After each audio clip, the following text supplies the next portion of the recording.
Today, ladies and gentlemen, we're going to talk about a movie that revolutionized the genre of horror, that did something visceral, that shocked audiences. If it wasn't for this movie, we wouldn't have Resident Evil or The Walking Dead. We wouldn't have the benefit of worrying about an actual Armageddon happening. The movie I'm speaking about, ladies and gentlemen, is Night of the Living Dead. Now, this movie came out in 1968, and I just recently found out some information about this movie. Now, you might be saying, how are you able to show this movie? Is this actually the movie in its entirety? Oh, yes. And I decided to make this intro to explain a little bit of why I feel if you're going to love Halloween and in general love zombies, then you need to at least watch this movie one time in your life. Let me explain. Now, Night of the Living Dead came out again, like I said, in 1968. And it was made by George Romero. Now, George Romero did go on to make other zombie movies, but what makes this movie so special is the term zombie was coined by George Romero. But there's a little bit of a situation that happened when it came to that term and to the genre.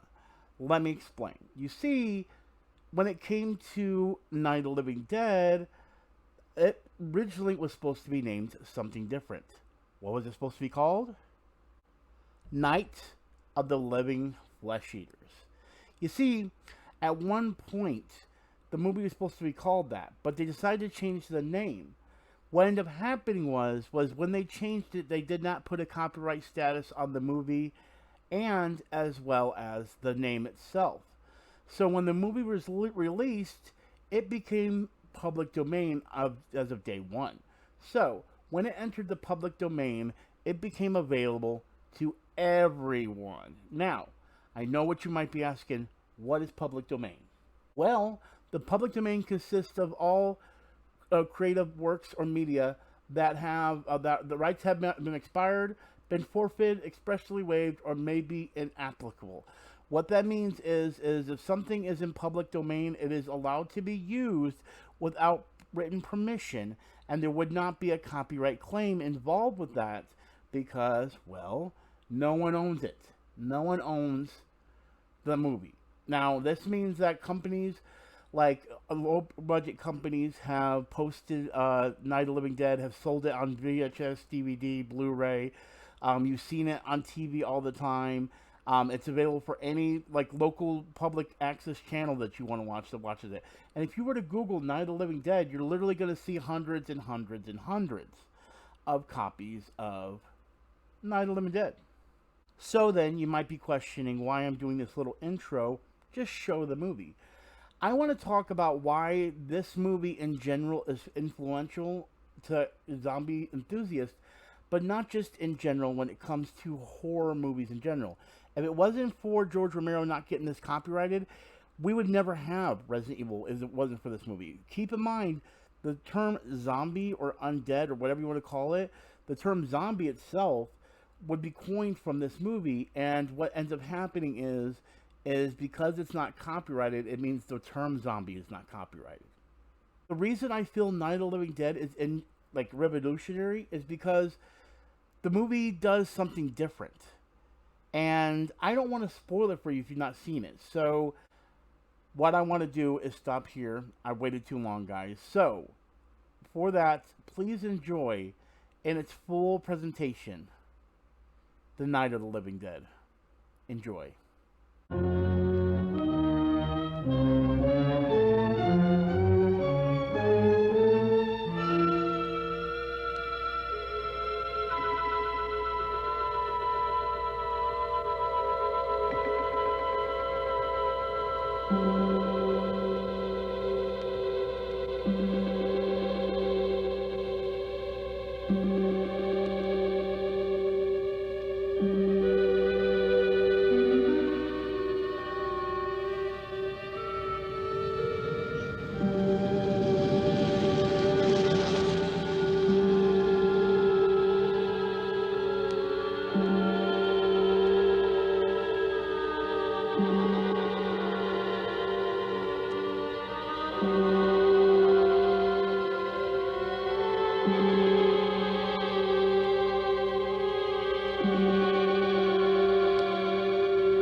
They ought to make the day the time changes, the first day of summer.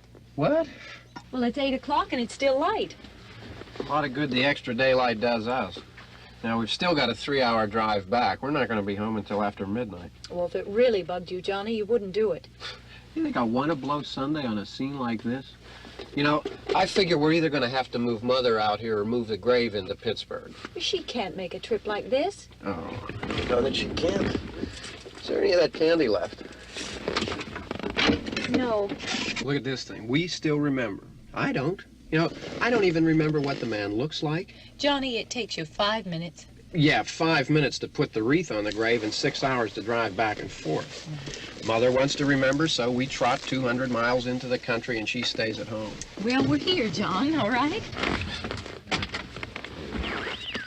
Test. Back on. Oh. Ladies and Hey, gentlemen, we're coming back on the air after an interruption due to technical problem.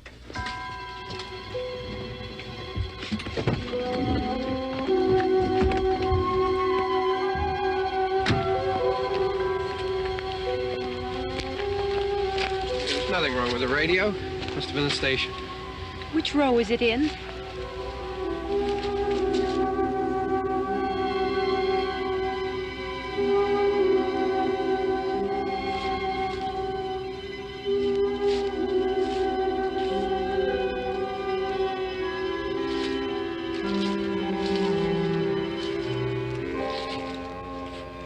Well, there's no one around. Well, it's late. If you'd gotten up earlier. Oh, look, I already lost an hour's sleep on the time change. I think you complain just to hear yourself talk. There it is.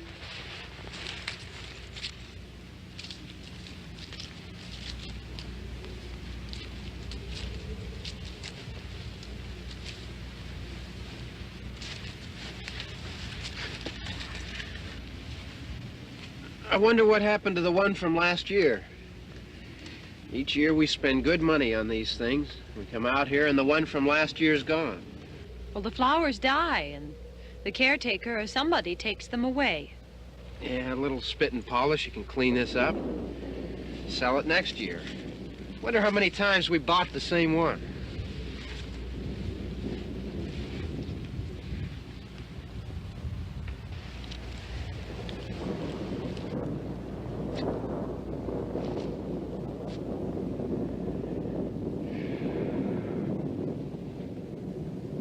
Hey, come on, Barb. Church was this morning, huh?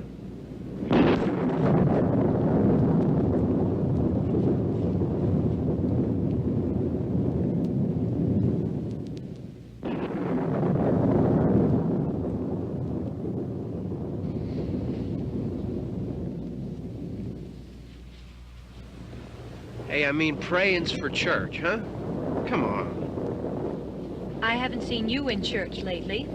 Well, there's not much sense in my going to church.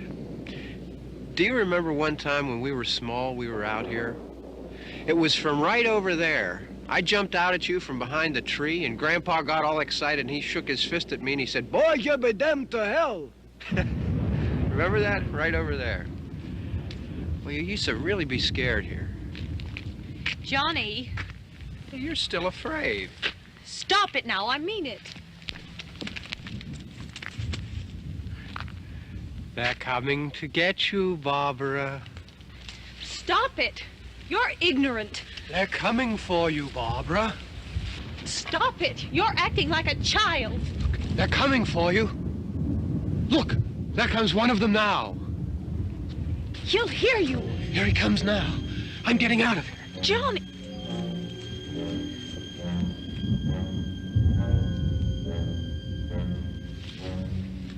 Oh! No! No! Johnny! Help me!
It's all right.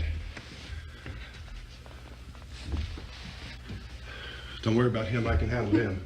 Probably be a lot more of them as soon as they find out about us. The truck is out of gas. This pump out here is locked. Is there a key? We can try to get out of here if we can get some gas. Is there a key?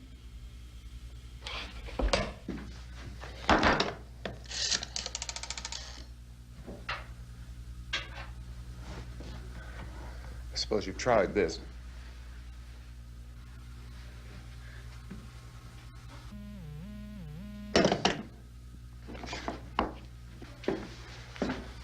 Do you live here?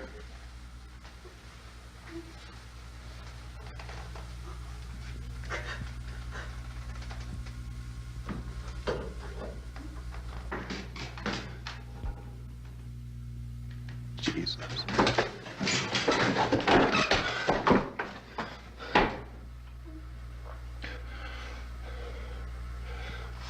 We've got to get out of here. We have to get to where there's some other people. Maybe we better take some food. I'll see if I can find some food.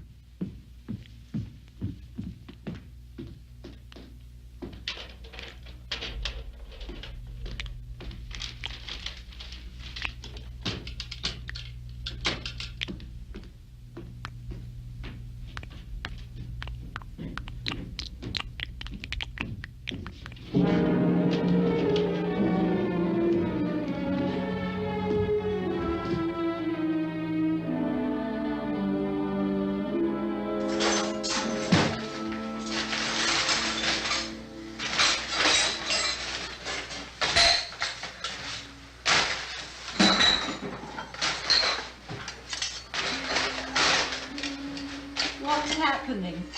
Oh, you think it's happening? What's happening?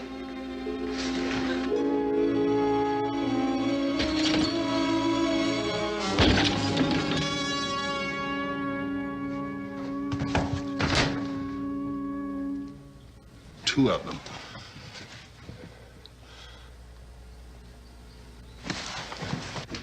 There are two of them out there. Have you seen any more around here? I can take care of those two. I don't I know you're afraid, but we have I to... don't know! I don't know! What's happening? Oh.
know we're in here now.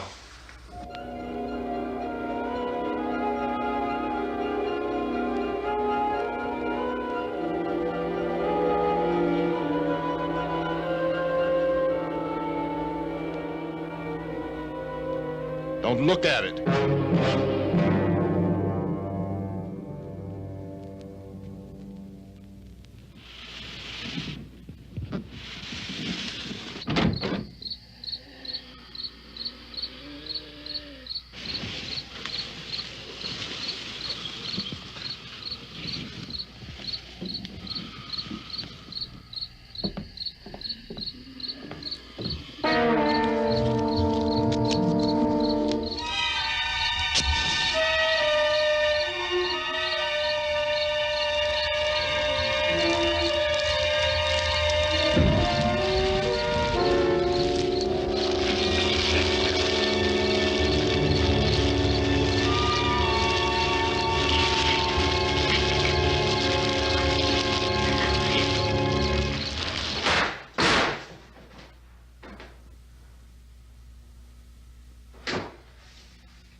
Get some more lights on in this house.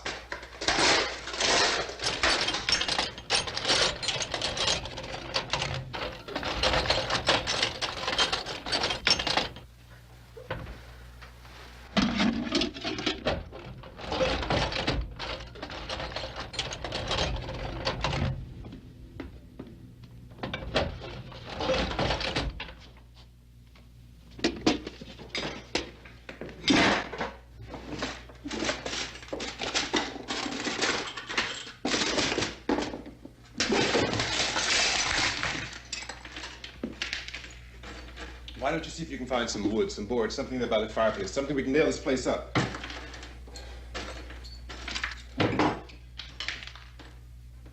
Oh, God damn it! Look, I know you're afraid. I'm afraid too. But we have to try to board the house up together.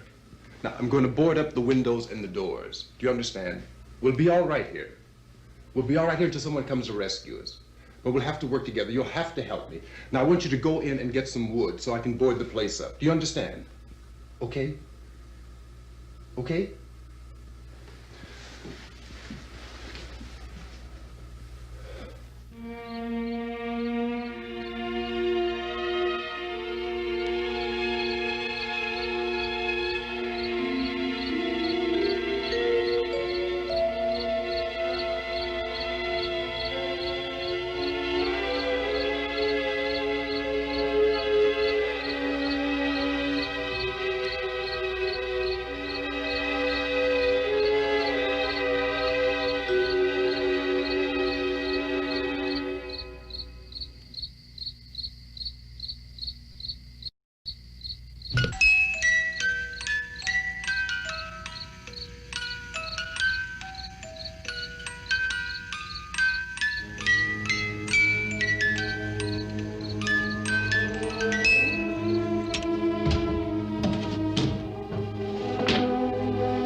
that's wrong. Here, I want you to pick out some nails. Pick out the biggest ones you can find.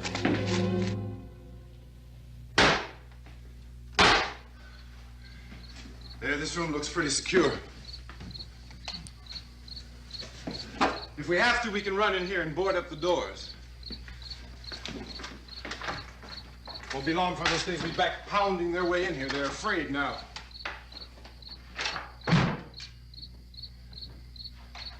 They're afraid of fire. I found that out.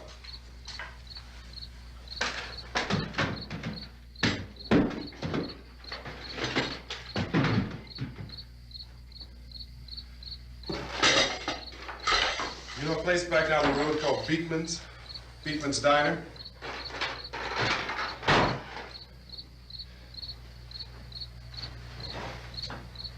Anyhow, that's where I found that truck I have out there. There's a radio in the truck. I had jumped in to listen to it when a big gasoline truck came screaming right across the road with there must have been 10, 15 of those things chasing after it, grabbing and holding on. Now, I didn't see them at first.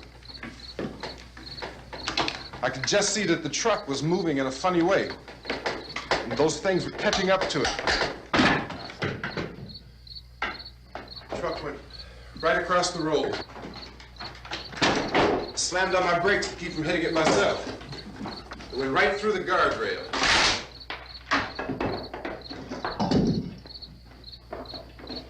I guess the driver must have cut off the road into that gas station by Beekman's Diner.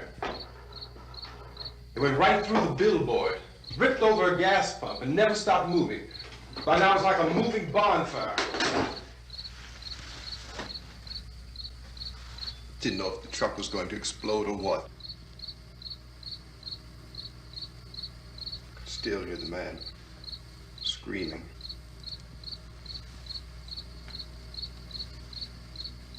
This thing is just backing away from it. I looked back at the diner to see if there was anyone there who could help me. It was when I noticed that the entire place had been encircled.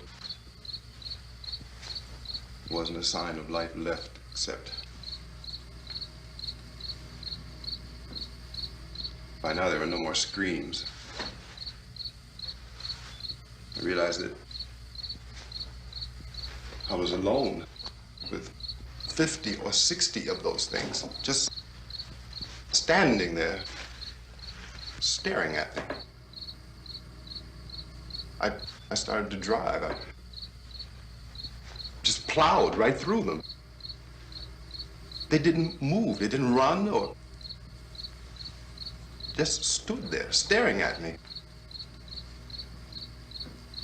Just wanted to crush them. They scattered through the air like bugs. We were riding in the cemetery, Johnny and me. Johnny.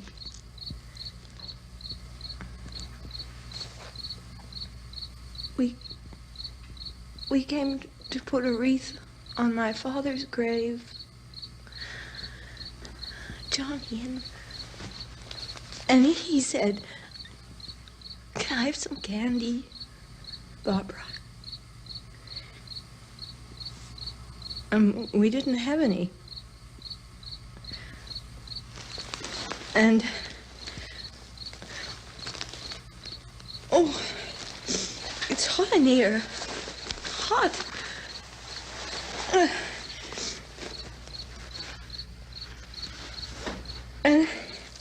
And he said, "Oh, it's late. Why did we start so late?" And I said, "Johnny, if you'd gotten up earlier, we wouldn't be late." Johnny asked me if I were afraid. And I said, "I'm not afraid, Johnny." And then this man started walking up the road. He came slowly And Johnny kept teasing me and saying, "He's coming to get you, Barbara." And I laughed at him and said, "Johnny, stop it." And then Johnny ran away. And I went up to this man, and I was going to apologize. Why don't you just keep calm? And I looked up, and I said, "Good evening." And he grabbed me. He grabbed me, and he ripped at me. He held me, and he ripped at my clothes. I think you should just calm down. Oh, I screamed, "Johnny! Johnny, help me! Oh, help me!" And he wouldn't let me go. He ripped. And then Johnny came and he ran and he fought this man. And I got so afraid. I ran.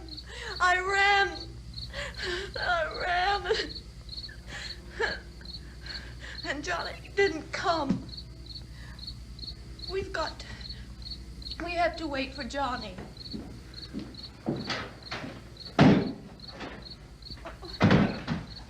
Maybe we better go out and get him.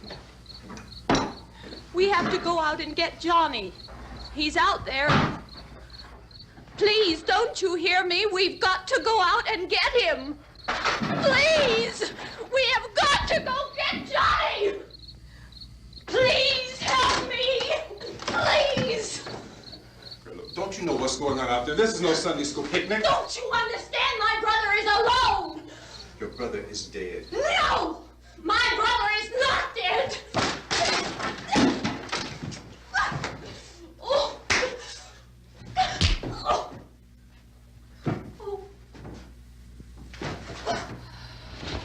Oh.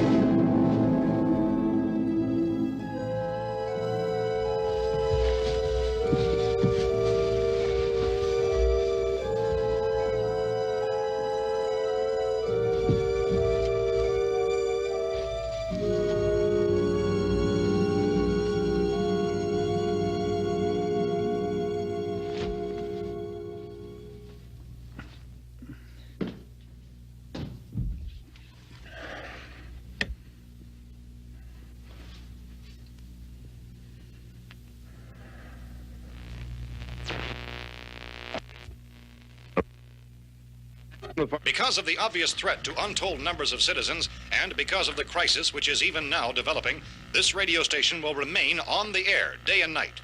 This station and hundreds of other radio and TV stations throughout this part of the country are pooling their resources through an emergency network hookup to keep you informed of all developments. At this hour, we repeat, these are the facts as we know them. There is an epidemic of mass murder being committed by a virtual army of unidentified assassins. The murders are taking place in villages, cities, rural homes, and suburbs with no apparent pattern or reason for the slayings. It seems to be a sudden, general explosion of mass homicide. We have some descriptions of the assassins. Eyewitnesses say they are ordinary-looking people. Some say they appear to be in a kind of trance. Others describe them as being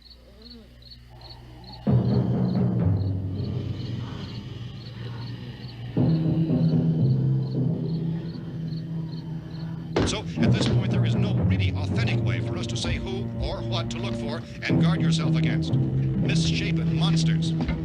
Reaction of law enforcement officials is one of complete bewilderment at this hour. So far, we have been unable to determine that any kind of organized investigation is yet underway. Police, sheriff's deputies, and emergency ambulances are literally deluged with calls for help. The scene can best be described as mayhem. Mayors of Pittsburgh, Philadelphia, and Miami, along with the governors of several eastern and midwestern states, have indicated the National Guard may be mobilized at any moment, but that has not happened as yet. The only advice our reporters have been able to get from official sources is for private citizens to stay in their homes behind locked doors. Do not venture outside for any reason until the nature of this crisis has been determined and until we can advise what course of action to take. Keep listening to radio and TV for any special instructions as this crisis develops further. Thousands of office and factory workers are being urged to stay at their places of employment, not to make any attempt to get to their homes. However, in spite of this urging and warning, streets and highways are packed with frantic people trying to reach their families or apparently to flee just anywhere. We repeat, the safest course course of action at this time is simply to stay where you are.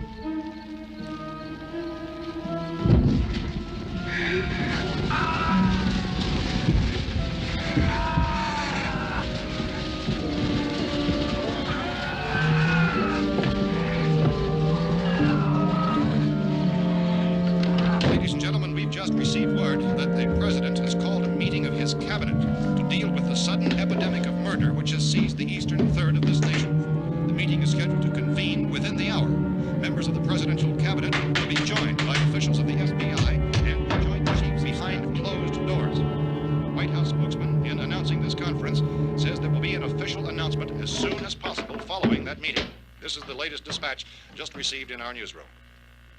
Latest word also from National Press Services in Washington, D.C. now tells us that the emergency presidential conference, which we've just mentioned, will include high-ranking scientists from the National Aeronautics and Space Administration. That's the extent of this latest bulletin. Repeating, members of his cabinet, the FBI, the Joint Chiefs of Staff, and scientists from NASA within the hour. All radio and TV stations throughout this part of the country, including the one to which you're listening, have joined their facilities in an emergency network to bring you this news as it develops.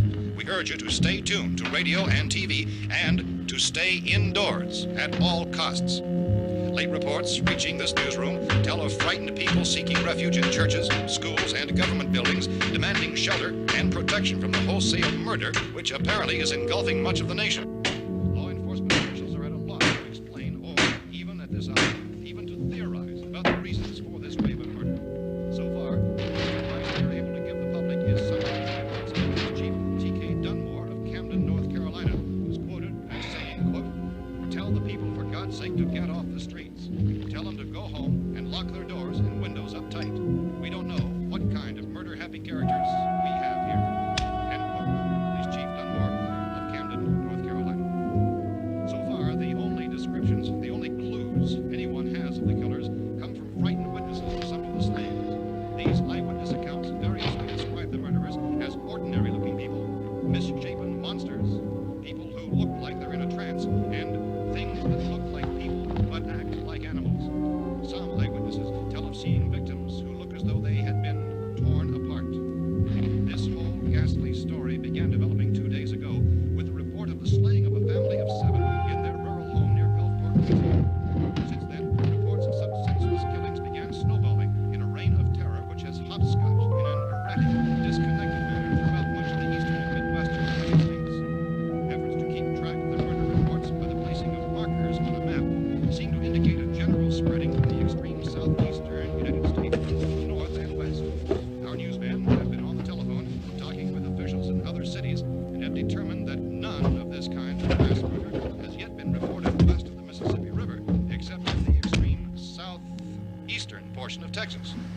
Similar killings have been reported around the Houston and Galveston areas, but nothing like I found a gun and some bullets out there. It was only late yesterday Oh, that and it these. first became clear we were facing some kind of national emergency. When first reports began filtering in, newsmen and law enforcement agencies were of the opinion This that place is killings boarded were up pretty solid now. in nature. However, as these We ought to be all right here reports for a began while. increasing dramatically, it was soon apparent that We have this the was gun something and more than the bullets, usual run of lawlessness. Food and the Some radio. officials began to suspect an obscure kind of conspiracy. Sooner or later, someone's Things as bound to come and get us out. creatures from outer space. So again, we join with law enforcement agencies, urging you to seek shelter in a building. Lock the doors and windows securely. Hey, that's us. We're doing all right. Be cautious of any suspicious strangers. And keep tuned to your radio and television for survival instructions and further details of this continuing story. Look, I don't know if you're hearing me, Goes on in the absence of any law. but I'm going upstairs now. It's almost as though some critical balance of If anything should try to break in here, I can hear it from up there. I'll be down to take care of it. savage killers. We repeat, this radio station. Everything is all right for now. I'll be back to reinforce the windows and doors later. But you'll be all right for now, okay? Okay. Civil defense officials in Cumberland have told newsmen that murder victims show evidence of having been partially devoured by their murderers.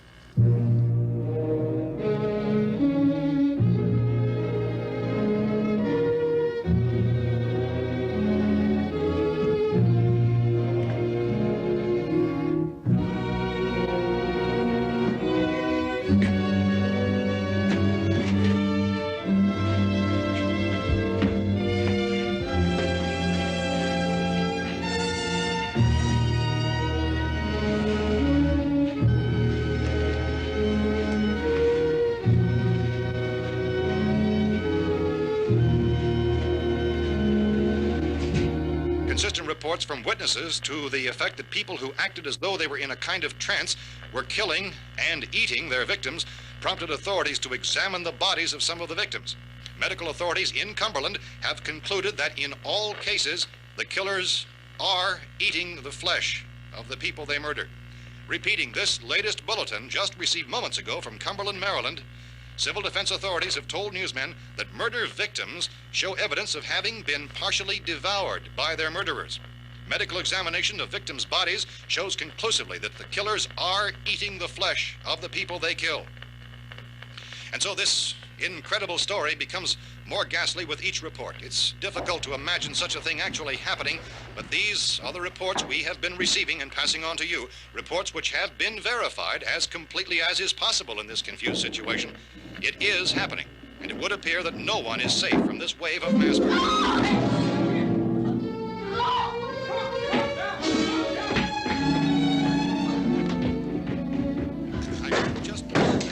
Don't shoot!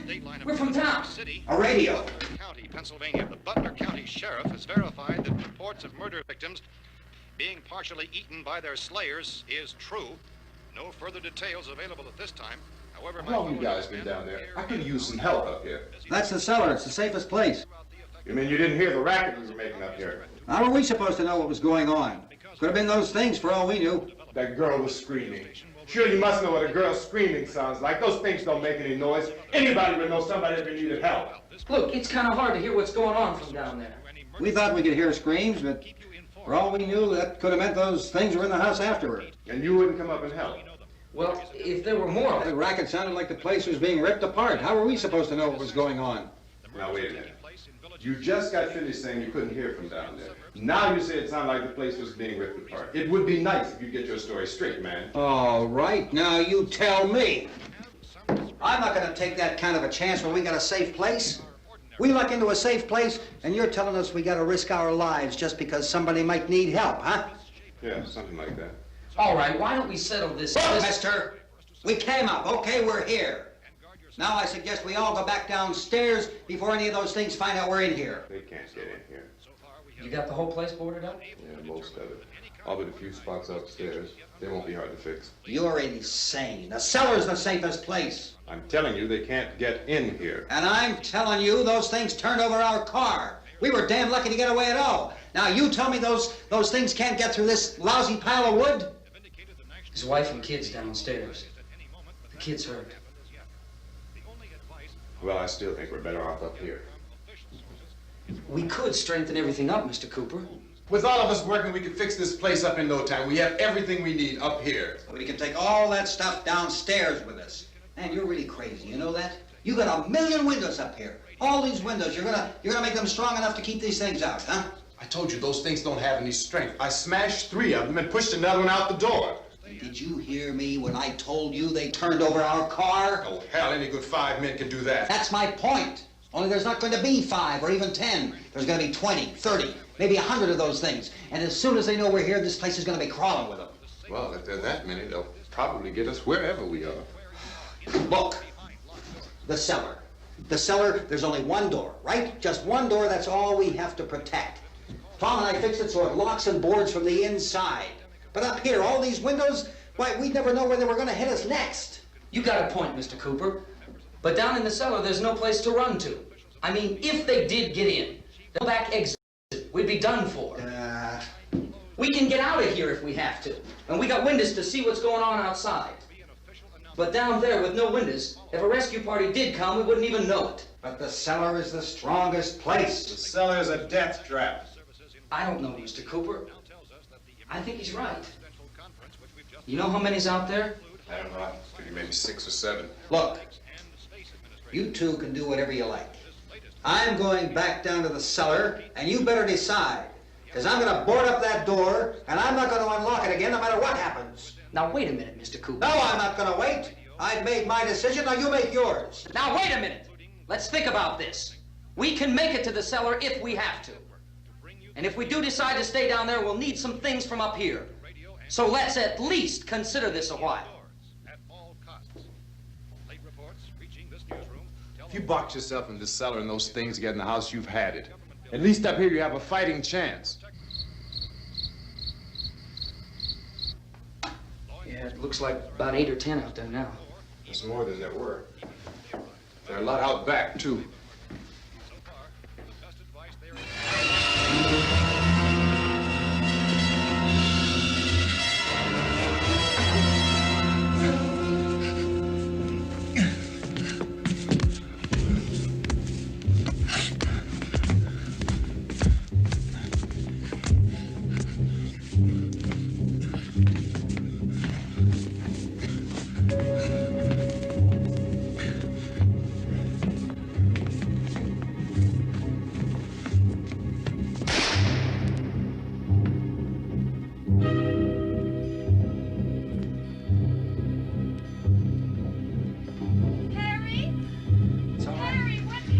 It's all right.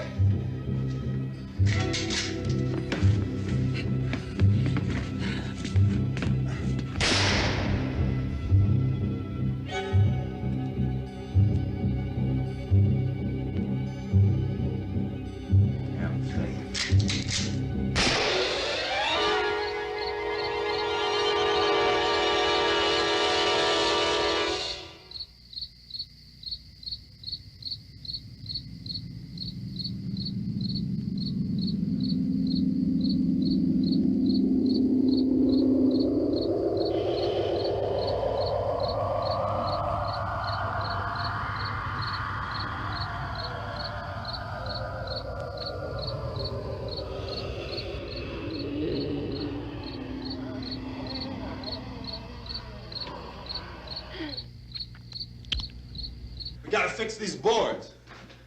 You're crazy. Those things are going to be at every window and door in this place. We've got to get down into the cellar. Go down in your damn cellar. Get out of here! I'm taking the girl with me. You leave her here. Keep your hands off her. And everything else that's up here, too. Because if I stay up here, I'm fighting for everything up here. And the radio and the food is part of what I'm fighting for. Now, if you're going down the cellar, get. The man's insane. He's insane. We've got to have food down there. We've got a right. This is your house. We've got a right. You going down there with him? Well, Yes or no? This is your last chance. No beating around the bush. Listen, I got a kid down there.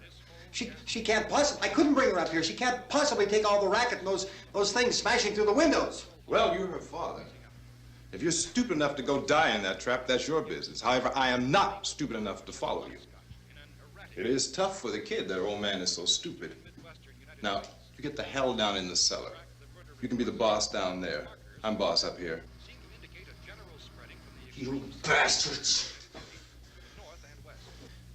You know, I won't open this door again. I mean it. Mr. Cooper, with your help, we could... With my help. Let him go, man. His mind is made up. Just let him go. Wait a minute. Judy, come on up here, honey.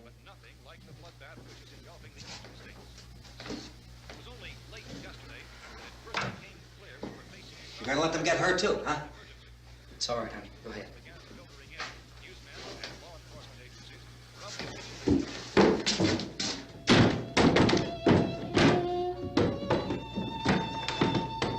If we stick together, man, we can fix it up real good.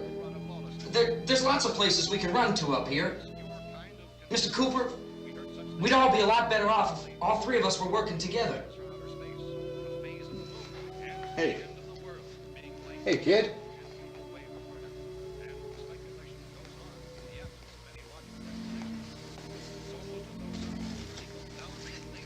He's wrong, you know. I'm not boxing myself in down there. We repeat, this radio station will remain on the air day and night. Well, we're safe now. It's boarded up tight. What about Tom and Judy? They want to stay up there, let them. There are two other people upstairs, a man and a girl. We heard the screaming. Yeah, but I didn't know who they were, and I wasn't about to take any unnecessary chances. Of course not, Harry.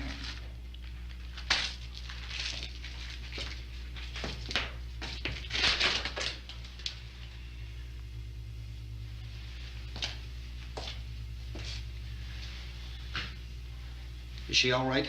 I don't know what it is. She feels warm. Maybe it's shock. Where'd you get the bandage? Some laundry in a basket. I tore a sheet.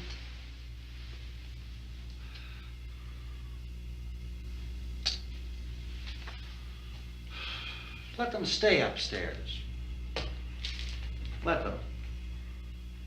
Too many ways those monsters can get in up there. We'll see who's right. We'll see when they come begging me to let them in down here. That's important, isn't it? What? To be right, everybody else to be wrong. What do you mean by that? Does anyone up there know why we're being attacked?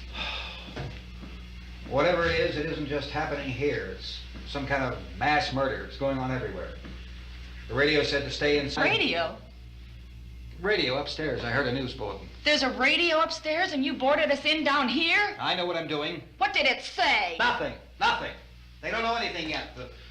There's mass murder everywhere and people are supposed to look for a safe place to hide. Take the boards off that door. We are staying down here, Helen. Harry, that radio is at least some kind of communication. If the authorities know what's happening, well, they'll send people for us so they'll tell us what to do. How are we going to know what's going on if we lock ourselves in this dungeon?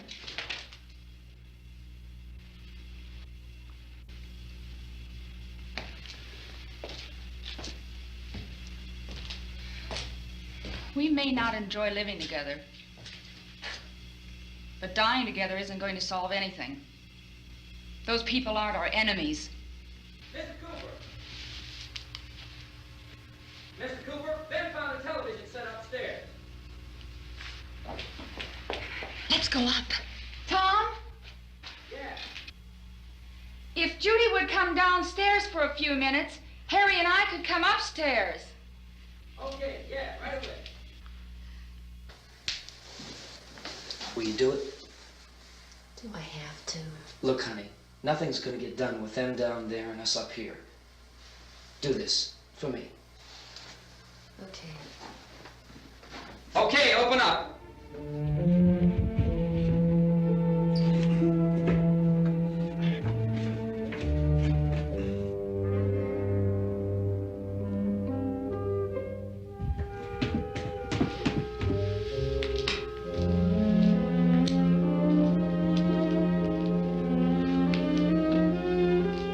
I'll take good care of her, Helen. She's all I have. Why don't you go upstairs now?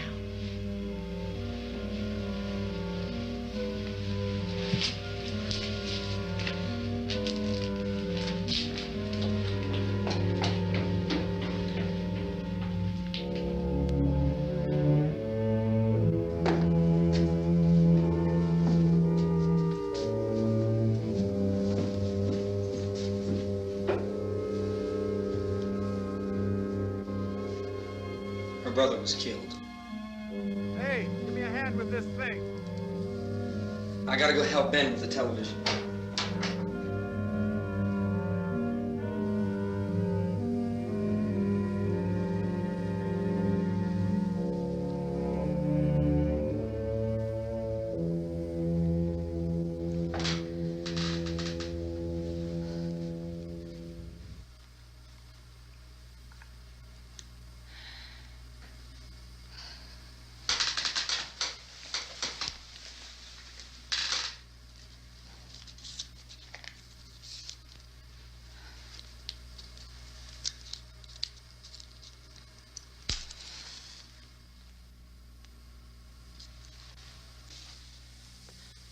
Don't be afraid of me.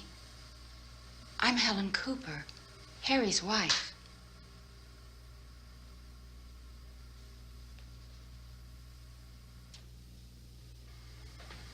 This place is ridiculous. Look at this. There's a million weak spots up here.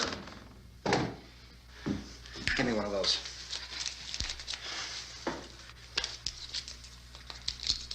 Her brother was killed.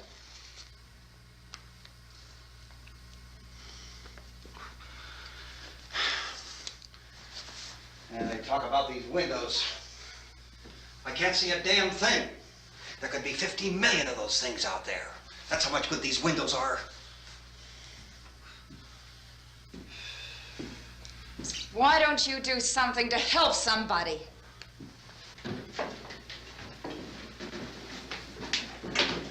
Here I have it. Drag a couple of those chairs together.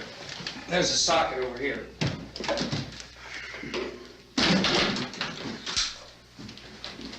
You better watch this and try to understand what's going on. I don't want anyone's life on my hands. Is there anything I can do to help? I don't want to hear any more from you, mister. If you stay up here, you take orders from me. And that includes leaving the girl alone. It's on, it's on. There's no sound. Play with the rabbit ears. Reports, incredible as they seem, are not the results of mass hysteria. Mass hysteria. What do they think? We're imagining all this? Shut up! In all parts of the country. The wave of murder which is sweeping the eastern third of the nation is being committed by creatures who feast upon the flesh of their victims. First eyewitness accounts of this grisly development came from people who were understandably frightened and almost incoherent. Officials and newsmen at first discounted those eyewitness descriptions as being beyond belief. However, the reports persisted. The medical examinations of some of the victims bore out the fact that they had been partially devoured. I think we have some late word just arriving, and I'll interrupt to bring this to you. This is the latest disclosure in a report from National Civil Defense Headquarters in Washington. It has been established that persons who have recently died have been returning to life and committing acts of murder. A widespread investigation of reports from funeral homes, morgues, and hospitals has concluded that the unburied dead are coming back to life and seeking human victims. It's hard for us here to believe what we're reporting to you, but it does seem to be a fact. When this emergency first began, radio and television was advising people to stay inside, behind locked doors for safety. Well, that situation has now changed, and we're able to report a definite course of action for you. Civil defense machinery has been organized to provide rescue stations with food, shelter, medical treatment, and protection by armed National Guardsmen. Stay tuned to the broadcasting stations in your local area for this list of rescue stations. This list will be repeated throughout our news coverage. Look for the name of the rescue station nearest you and make your way to that location as soon as possible. So we have that truck. If we can get some gas, we can get out of here. There's a pump out by the shed. I know, that's why I pulled in here, but it's locked. Called this afternoon by the President. Since convening this conference of the Presidential Cabinet, the FBI, the Joint Chiefs of Staff, the CIA has not produced any public information. Why are space experts being consulted about an earthbound emergency? Well, so far, all the betting on the answer to that question centers on the recent Explorer satellite shot to Venus. That satellite, you'll recall, started back to Earth, but never got here. That's the space vehicle which orbited Venus and then was purposely destroyed by NASA when scientists discovered it was carrying a mysterious high-level radiation with it. Could that radiation be somehow responsible for the wholesale murders we're now suffering? Newsman Don Quinn in Washington has posed those questions. It's obvious our best move is to try to get out of here. How are you going to get over to that pump? Look! You're coming from a meeting regarding the explosion of the Venus probe, is that right? Yes, that was the subject of the meeting. Do you feel there is a connection between this and the phenomenon? There's a definite connection. In other words, you feel that the radiation on the Venus probe is enough to cause these mutations? There was a very high degree of radiation. Well, just a minute. I'm not sure that that's certain at all. I don't think that has been logical explanation that we have at this time. In other words, it is the military's viewpoint that the radiation is not the cause of the mutation. I can't speak for the entire military at this time, gentlemen. I must disagree with these gentlemen presently until this is irrefutably proved. Everything is being done that can be done. We'll have to hurry for our next meeting. And Professor, you feel that there is a definite connection between definite connection as far as Dr. Keller and myself. Doctor, please. I thought we decided that is not proved yet. Was the satellite, when the satellite was exploded? An unusual amount of radiation, enough to cause mutation under certain circumstances. Could have happened. Have a bearing on it. It does seem to have a bearing. Will there be a reply for the later? Yes. There will be a reply. Yes. Later this afternoon. There will be a report this afternoon. Well, perhaps there will be a report, yes.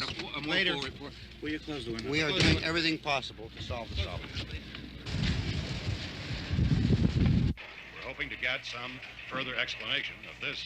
We've heard all we need to know. We have to try to get out of here. He said the rescue stations have doctors and medical supplies. If we could get care in there, we could get help for her. Belno is one of the world's foremost authorities on space science and technology. Willard. I saw a sign that said Willard. It's only about 17 miles from here. You know this area. You from around here? Judy and I are both from around here. We were on our way up to the lake to go swimming, and Judy had a radio, and we heard the first reports about this. So we knew the old house was here, and we came in and found the lady upstairs dead. Then these other people came. We went down into the basement and put a bar across the door, and it is pretty strong. How could we possibly get away from here? We've got a sick child, 2 women, 1 woman out of her head, 3 men, and the place is surrounded with these things. For NASA. Dr. Grimes, your entire staff, I know, has been working very hard to find some solution to these things that are happening. Do you have any answers at this time? Yes, we have some answers. But first, let me stress the importance of seeking medical attention for anyone who's been injured in any way. We don't know yet what complications might result from such injuries. How bad has your kid been hurt? Good advice, Doctor. Now, how about the basic complications? Look, you go down there and tell Judy? Yeah, you tell Judy to come up here and you stay with the kid, all right? In the cold room at the university, we had a cadaver from which all 4 limbs had been amputated. Sometime early this morning, it opened its eyes and began to move its trunk. It was dead, but it opened its eyes and tried to move. They want you upstairs. Did she ask for me? She hasn't said anything. I don't understand. Baby. It's Mommy. I heard. I'll come back down as soon as I find out what they want. Thank you, Judy. The body should be disposed of at once, preferably by cremation. Well, how long after death, then, does the body become reactivated? It's only a matter of minutes. Minutes? Well, that doesn't give people time to make any arrangements. Oh, you're right. It doesn't give them time to make funeral arrangements. The bodies must be carried to the street and burned. They must be burned immediately. Soak them with gasoline and burn them. The bereaved will have to forego the dubious comforts that a funeral service will give. They're just dead flesh and dangerous. I see. Judy, I need you to find some bedspreads or sheets to tear up into small strips, okay? Is there a fruit cellar here? Yes. We need some bottles or jars. Make Molotov cocktails and hold them off while we try to escape. Hey, there's a big can of kerosene down there. I'll see what I can find. I'll look for the bottles. There's a big key ring down there. There may be a key to the gas pump on it. I'll check. We can toss the cocktails from a window upstairs. Meantime, a couple of us can go out and try to get the gas and come back for the rest of the people. But that'll leave the door open someplace. Yeah, that's right. It better be this door. It's closer to the truck. Before we go out, we'll put some supplies behind the cellar door. While we're gone, the rest of you can hold up in there. I found some fruit jars in the cellar. And there's a key on here that's labeled for the gas pump out back. I'm not really that used to the truck. I found it abandoned. I can handle the truck, no sweat. You're it, then. You and I'll go.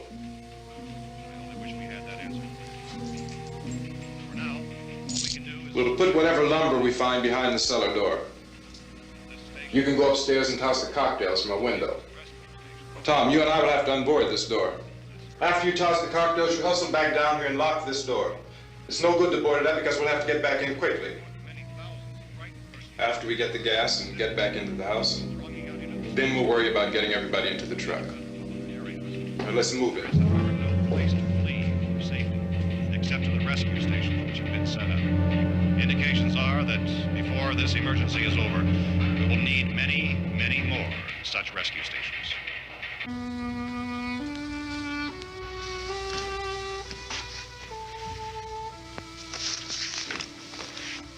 You always have a smile for me. How can you smile like that all the time? How many do you have done? Come on, honey, we gotta move. Tom, are you sure about the phone? The phone is dead out. All you get is a recorded message. If I could only call the folks. They're going to be so worried about us. It'll be all right. As soon as we get to Willard, we'll call them. They might even be there. I know. Tom, are you sure we're doing the right thing, Tom? What, about getting out of here? Yeah. Well, the television said that's the right thing to do. We've got to get to a rescue station. I don't know. Come on, honey, you're starting to sound like Mr. Cooper now. But why do you have to go out there? Look, I know how to handle that truck, and I can handle the pump. Ben doesn't know anything about that stuff. But we're safe in here. For how long, honey? We're safe now. But there's going to be more and more of those things. I know all that. Hey, listen. Remember when we had the big flood? Remember how difficult it was for us to convince you that it was right to leave? Remember we had to go to Willard then? This isn't a passing thing, honey. It's not like just a wind passing through. We've got to do something, and fast.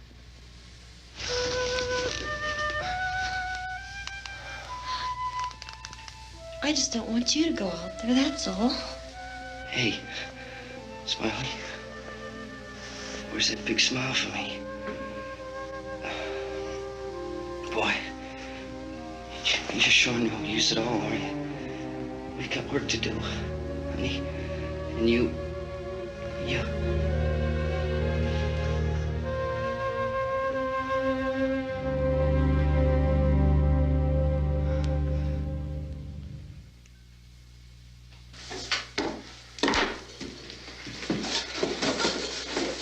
We better get her downstairs. We have to go downstairs now, Barbara. She's right. You have to go downstairs now, just for a little while, until we get back. Then we can all leave. Oh, I'd like to leave. Yes.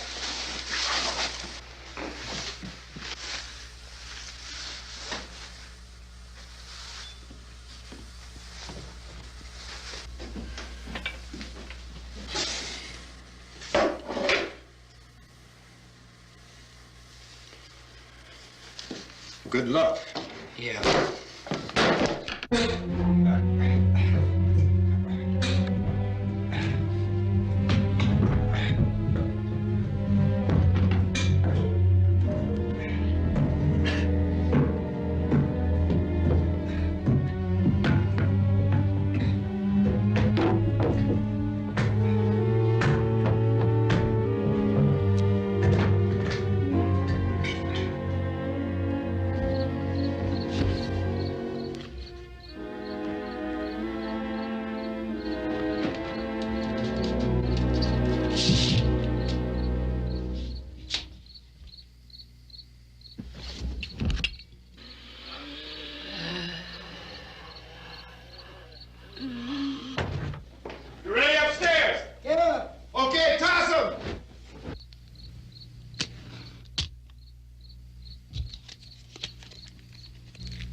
Come on!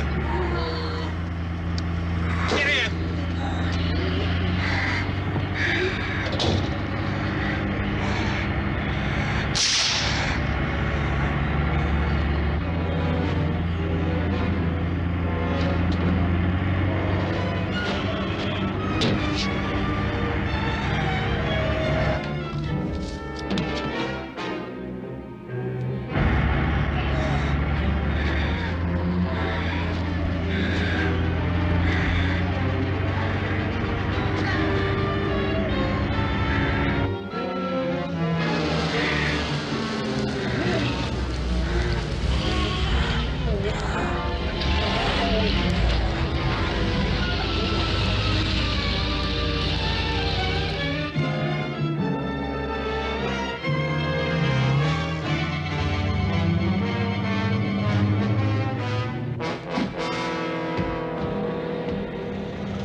This key won't work. Watch it.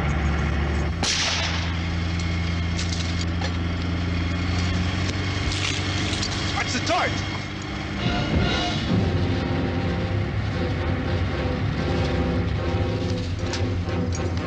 We gotta get away from the pump.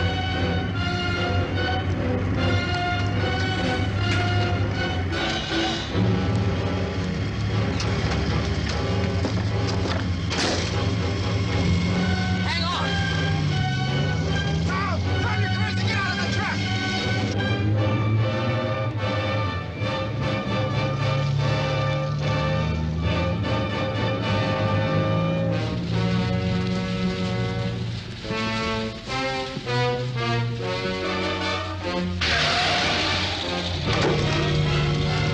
Let's get out of here.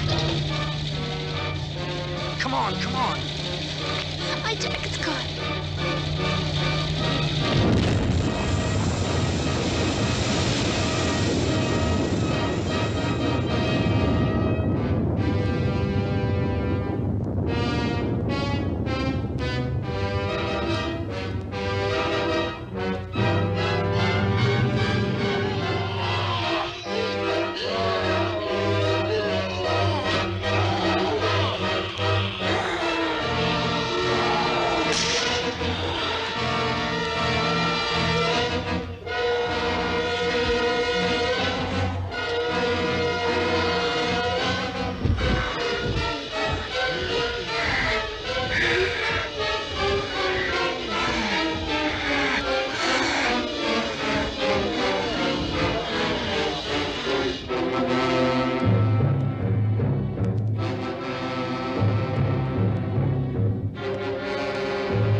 Drag you out there and feed you those things.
Isn't it 3 o'clock yet?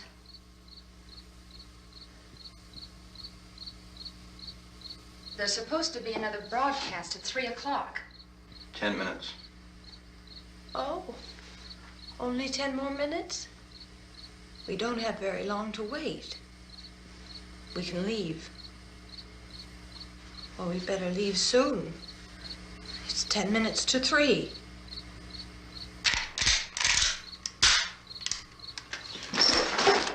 You know anything about this area at all? I mean, is Willard the nearest town? I don't know. We were just trying to get to a motel before dark. You say those things turned your car over. You think we can get it back on its wheels and drive it? Where is it? Seems like it was pretty far away. Seems like we ran. Forget it. It's at least a mile. Johnny has the keys. You're gonna carry that child a mile through that army of things out there? I can carry the kid. What's wrong with her? How'd she get hurt? One of those things grabbed her. Bit her on the arm. What's wrong? Who knows what kind of disease those things carry? Is she conscious? Barely. She can't walk. She's too weak. Well, one of us could try to get to the car. You gonna turn it over by yourself? You can't start the car. Johnny has the keys. You have a car? Where? Where is it? You won't be able to start it. Yeah, I know. But where is it?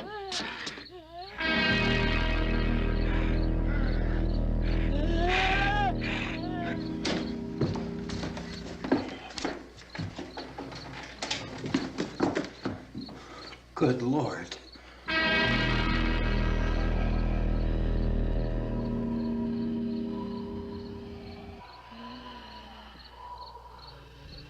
Being monitored closely by scientists at all the radiation detection stations. At this hour, they report the level of the mysterious radiation continues to increase steadily. So long as this situation remains, government spokesmen warn that dead bodies will continue to be transformed into the flesh-eating ghouls. All persons who die during this crisis, from whatever cause, will come back to life to seek human victims unless their bodies are first disposed of by cremation. Our news cameras have just returned from covering such a search and destroy operation against the ghouls, this one conducted by Sheriff Conan McClellan in Butler County, Pennsylvania. So now let's go to that film report. All law enforcement agencies and the military have been organized to search out and destroy the marauding ghouls. The Survival Command Center at the Pentagon has disclosed that a ghoul can be killed by a shot in the head or a heavy blow to the skull. Officials are quoted as explaining that since the brain of a ghoul has been activated by the radiation, the plan is kill the brain and you kill the ghoul. Anything from the supply wagon, Cuss? No, we're all right. Hey, Cass, put that thing all the way in the fire. We don't want it getting up again. All right, I got you. Chief McClellan, how's everything going? Oh, things aren't going too bad. Men are taking it pretty good.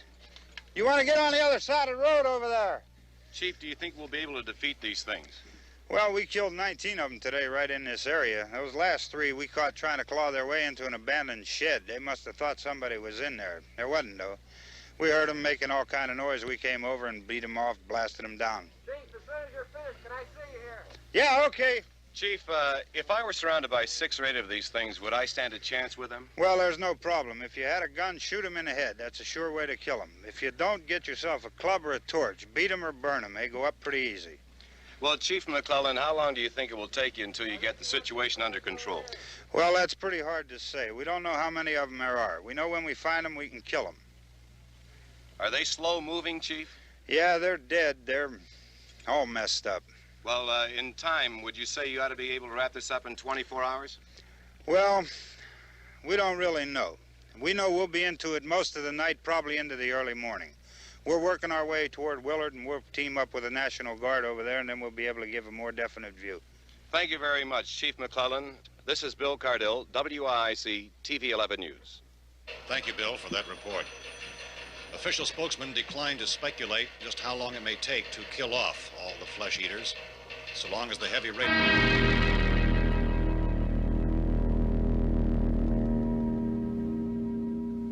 Is Is the fuse box in the cellar? I don't know. It isn't the fuse. The power lines are down. Helen, I have to get that gun. Haven't you had enough? Look, 2 people are dead already on account of that guy. Take a look out that window.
Hey, Vince, Al, you want to get about 4 or 5 men and a couple dogs? There's a house over here behind those trees. We want to go check it out.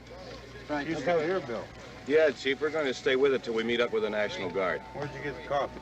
One of the volunteers. You're doing all the work. You take it. Thank you. We should be wrapped up here about 3 or 4 more hours. We'll probably get into Willard then. I guess you can go over there and meet the National Guard. Nick, you and the rest of these men want to come with me? Well, Bill, I'm going to check in the office, see what's happening. All right, Steve. Tell them we're going to stay with it, and everything appears to be under control.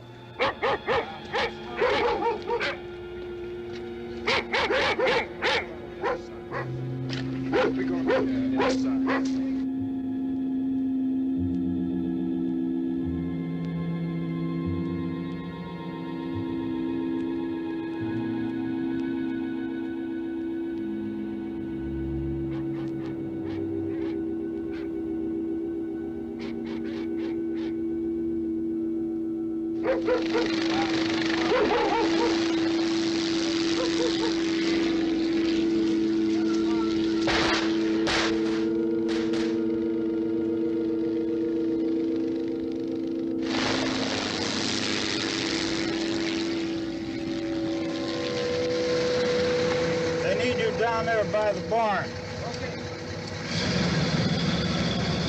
Some of these guys can follow the wagon down. I only need a few men to check out the house. Somebody had a cookout here, Vince. Yeah, sure looks like it, Cal.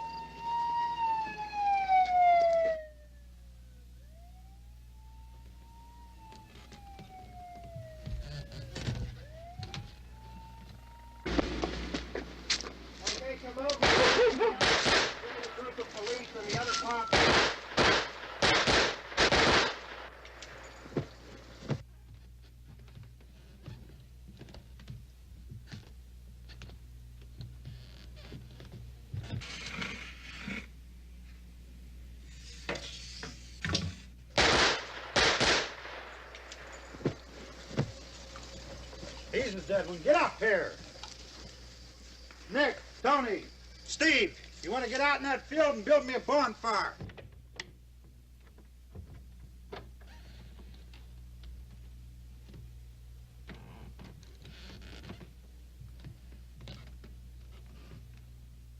You, drag that out of here and throw it on the fire.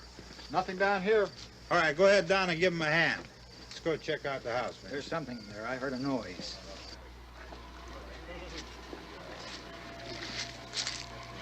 All right, Vince, hit him in the head, right between the eyes. Good shot. Okay, he's dead. Let's go get him. That's another one for the fire.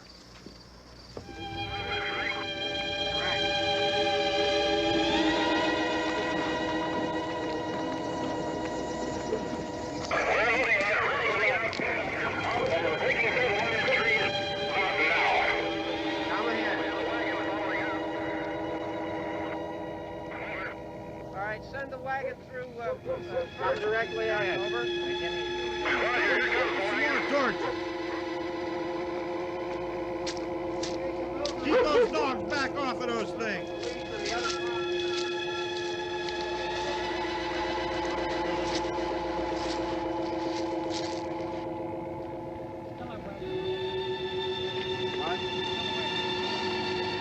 Go more quickly.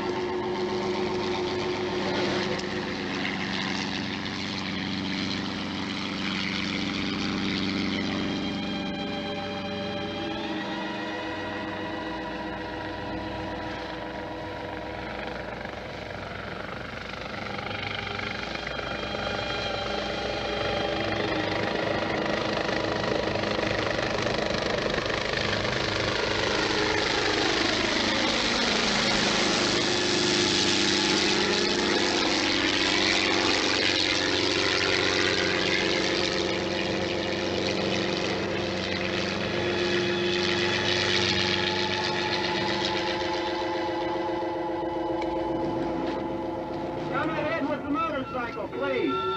Let's go, back there. That's the way.